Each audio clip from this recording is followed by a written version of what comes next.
वनिकम वंदनम स्वागत नमस्ते सत श्रीकाल अस्सलाम वालेकुम। हेलो दोस्तों, मैं आपकी प्रिय दोस्त प्रियंका सभी का स्वागत करती हूँ टाइम्स ऑफ यूपीएससी के चैनल पे। आई होप आप सभी ने दिवाली बहुत अच्छे से सेलिब्रेट किया होगा। लास्ट आर्टिकल हमने 28 को डिस्कस किया था। उसके बाद देखिए एक्चुअली प्रॉब्लम क्या है ना, फेस्टिवल की वजह से नहीं, मेरी तबीयत बहुत ज़्यादा सीवियरली तबीयत ख़राब हो गई थी। ठीक है, तो इसलिए मुझे कोल्ड कफ और स्टमक पेन बहुत सारी सारी होता है ना कि फेस्टिवल के टाइम पे सब कुछ आपके साथ ही होना होता है। तो सेम वैसे ही मेरे साथ कुछ हुआ। तो अब जाके मैं ठीक हुई हूँ। कल मैं थोड़ा बेटर फील कर रही थी। ठीक है, और वो भी वायरल फीवर था। तो क्योंकि विंटर शुरू हो रहा है धीरे धीरे, आपको पता चल रहा होगा, तो जिसकी वजह से सुबह शाम फीवर। तो हिम्मत नहीं थी मेरी कुछ भी, ना स्टडीज़ हो पाई ना ज़्यादा डिस्कशन हो पाया। ठीक है, लेकिन हाँ मैंने न्यूज़ कवर कर लिया, क्योंकि देखिए कल जो डेट है एक्चुअली 28 तक हो गया था। ठीक है, 29, 30 और 31। ठीक है, एक को तो न्यूज़पेपर आता ही नहीं है, क्योंकि 31 को दिवाली थी तो उस दिन प्रिंटिंग प्रेस जो होता है वो ऑफ रहता है। एक को नहीं था। ठीक है, मैं एक्चुअली कल ही सोच रही थी, लेकिन मेरे को हिम्मत ही नहीं थी कि मैं वापस इतने तीनों दिन का जो है वो रिकॉर्ड कर सकूँ। लेकिन रीडिंग कर लिया मैंने तीनों का, 29, 30, 31 के जो मेजर आर्टिकल्स, बहुत सारे इंपॉर्टेंट आर्टिकल्स हैं। नियरली पता है कितने आर्टिकल्स हो गए, 20 से 22 आर्टिकल्स के आसपास है तीनों दिन के मिलाकर। बहुत ही इंपॉर्टेंट आर्टिकल्स है जो हम नहीं छोड़ सकते हैं। ठीक है, तो आज का तो हमने सेकंड का हम डिस्कस कर लेते हैं। कल संडे है तो अब मैं पूरी कोशिश करूँगी कल ही तक निपट जाए हमारा जो मेजर आर्टिकल है, जो इंपॉर्टेंट एग्जाम पर्सपेक्टिव से कभी भी आ सकता है। ठीक है, हमें पता होना चाहिए, क्योंकि हमारा एक फ़्लो बना हुआ है ना। तो मैं उसको रिकॉर्ड कर दूंगी कल, 2 वीडियोस में 2 पार्ट्स में आ जाएगा आपको। ठीक है, तो शुरू करते हैं आज का आर्टिकल, ताकि ये जो मंथ है यहाँ से अब एकदम रेगुलर से चलेगा, नवंबर दिसंबर से लेकर। ठीक है, तो यहाँ पे देखिए आपको पता है कि अभी जो है दिवाली बनी है तो दिल्ली में तो पोल्यूशन होना ही है, तो उसी के बारे में यहाँ पे एक आर्टिकल है। इसके अलावा इधर सैनिटेशन है, क्योंकि अभी जो है स्वच्छ भारत को 10 साल हो चुके हैं, तो इस पर 2 मेन आर्टिकल आए हुए हैं, देख लेते हैं। देखिए क्या होता है कि राइटर ये बताना चाह रहे हैं यहाँ पे, H.L. मैनकन करके एक राइटर हैं जिनका इन्होंने यूज़ किया है, प्रेजुडाइज करके इनकी बुक है H.L. मैनकन की। उसमें इन्होंने बताया प्रेजुडाइज में कि क्या होता है कि एक्चुअली इंसान के हर एक प्रॉब्लम का ना सोल्यूशन होता ही होता है। ठीक है, तो वैसे ही जो प्रॉब्लम का सोल्यूशन है, वैसे ही हमारे पास एक प्रॉब्लम है जो बहुत ही डेकेड से बना हुआ है, वो है दिल्ली एयर पोल्यूशन। आपको पता है जैसे ही विंटर की शुरुआत होती है तो हमारे दिल्ली और हरियाणा की फसल की जो कटाई होती है, ठीक है, उसको जला देते हैं, क्योंकि नेक्स्ट खरीफ क्रॉप आपका रबी क्रॉप शुरू हो जाता है।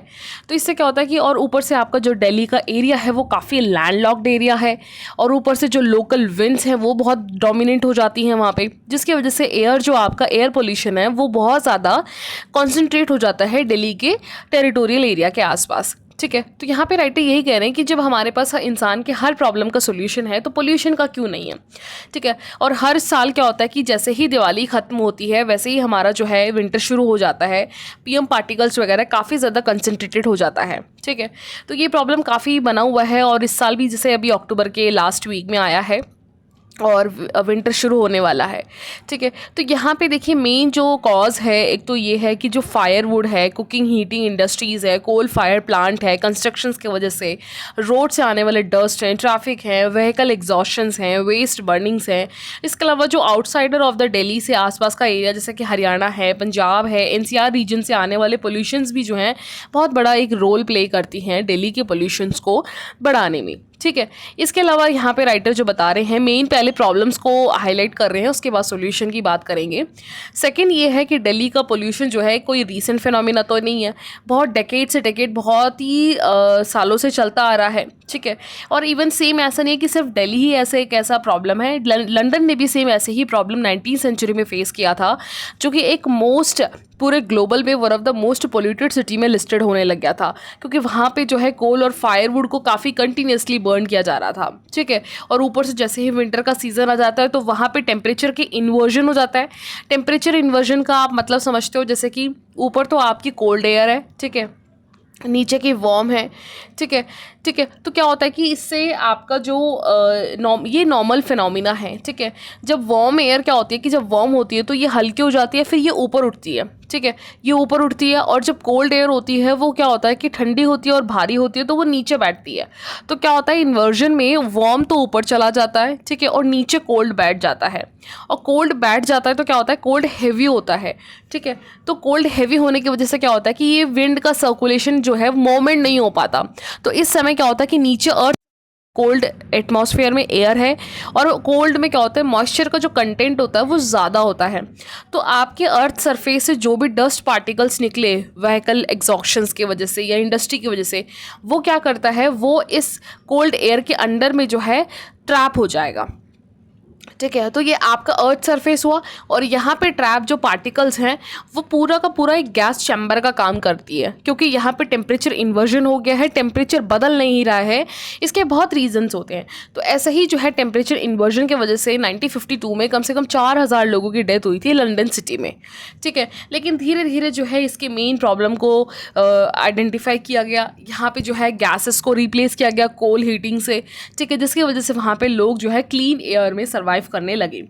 ठीक, और अभी इंडिया में भी 2021 में ना सुप्रीम कोर्ट ने भी जो है commission for air quality and management करके जो है एक न्यू ऑर्डिनेंस पास करने के लिए बोला था गवर्नमेंट को। ठीक है, ताकि एक न्यू लॉज के थ्रू जो है इस पर स्ट्रिक्टली काम किया जाए। और इवन यहाँ पे जो है सेंटर और स्टेट पोल्यूशन बोर्ड भी है जो ऑलरेडी काम कर रही है, लेकिन यहाँ पे देखा गया है कि ये भी फेल होती हुई दिख रही हैं ये इंस्टीट्यूशंस, क्योंकि इन्होंने अपने जो फ्रेमवर्क है, अपने जो काम है, उसको सही तरीके से जो है एग्जीक्यूट नहीं किया है।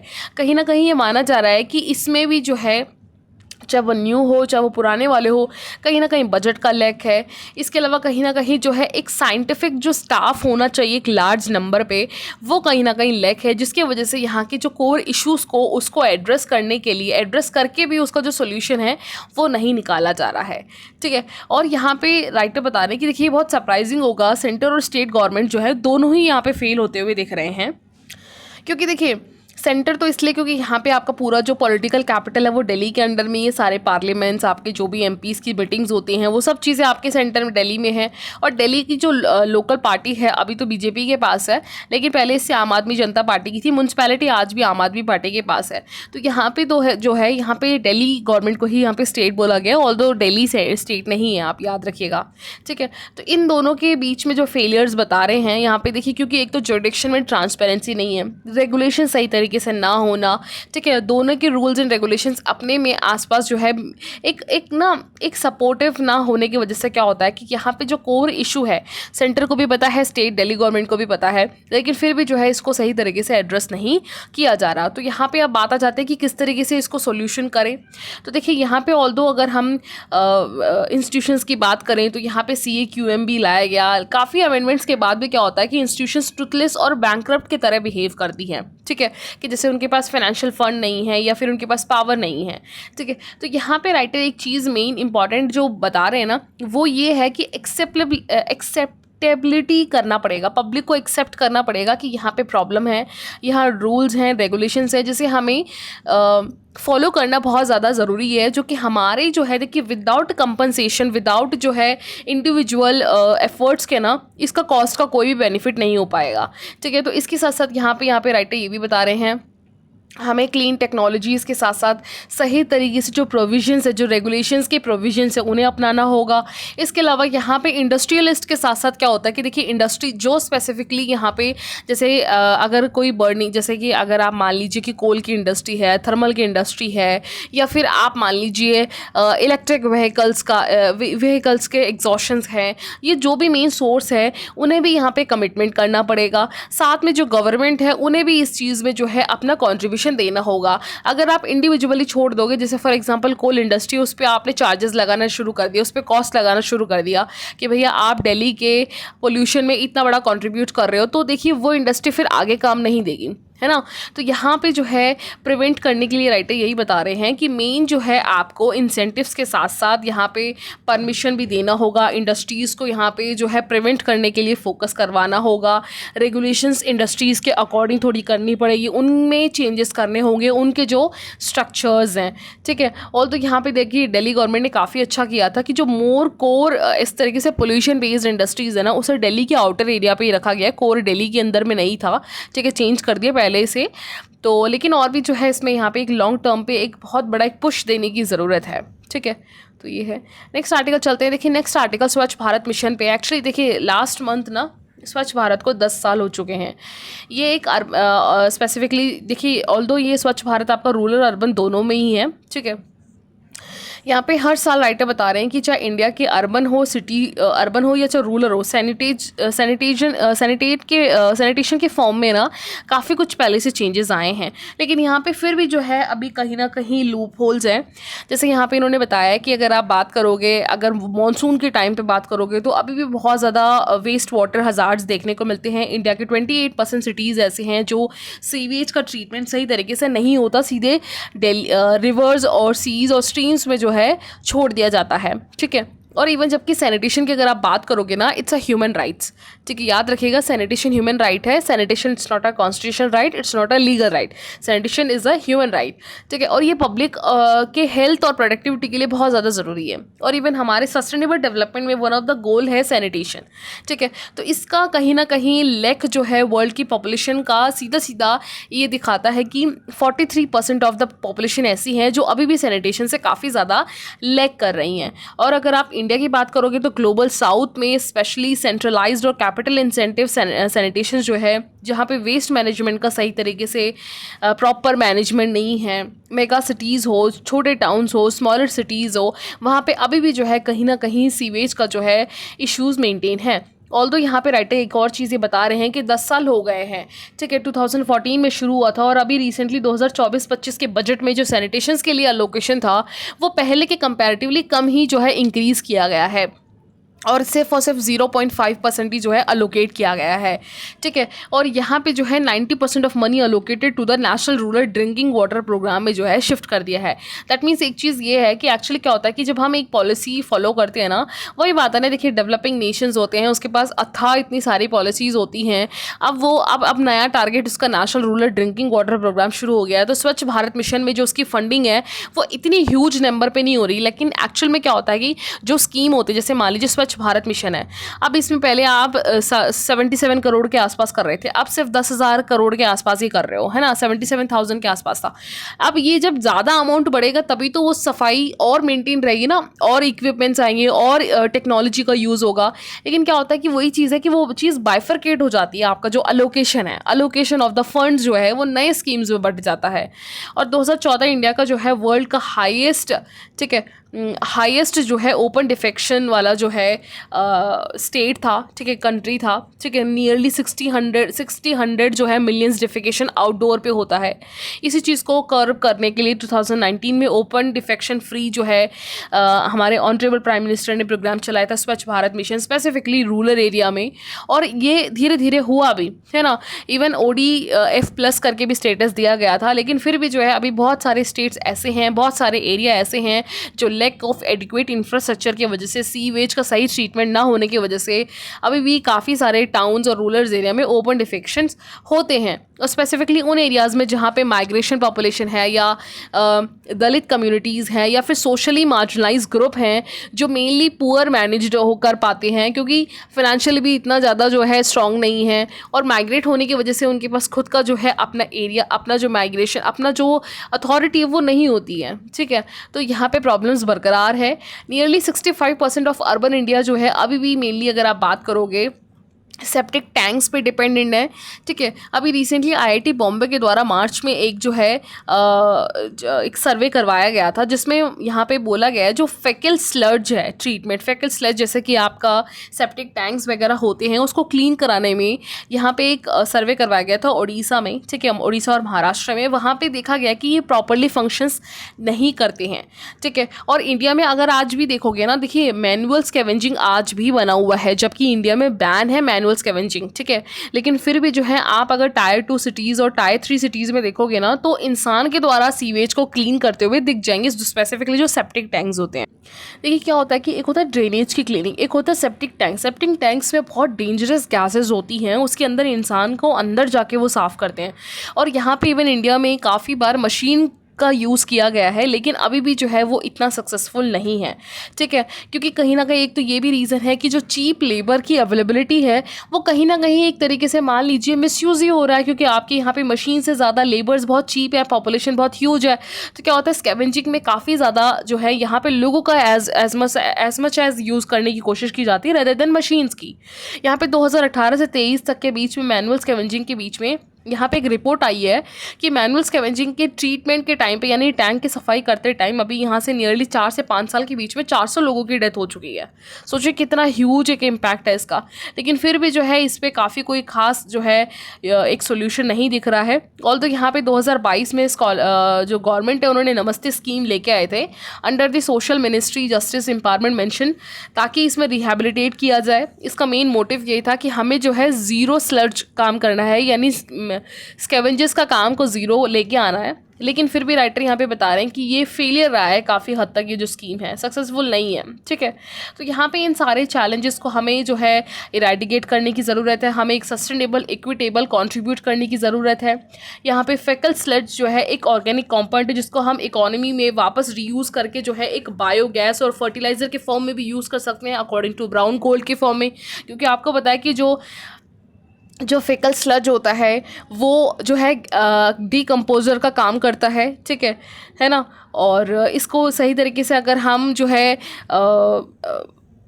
इसको सही तरीके से मैनेजमेंट किया जाए, ठीक है, अथॉरिटीज़ के द्वारा इसको सेफली डिस्पोजल किया जाए, तो कहीं ना कहीं हमारी जो ये इशू है वो सही होगी, रिजॉल्व होगी। लेकिन कहीं ना कहीं यहाँ पे राइटर यही बता रहे हैं कि हमारे पास सेफ्टी, डिस्पोजल, स्लज का लैक ऑफ अटेंशन की वजह से काफ़ी ज़्यादा हेल्थ इश्यूज़ भी फेस करने को मिलता है। और कहीं ना कहीं कास्ट सिस्टम का मेंटेनेंस जो है ना, सोसाइटी में कास्ट सिस्टम के बेसिस पे भी ये बाइफरकेट जाता है कि पर्टिकुलर कास्ट ये काम करेगी, पर्टिकुलर कम्युनिटी ये काम करेगी।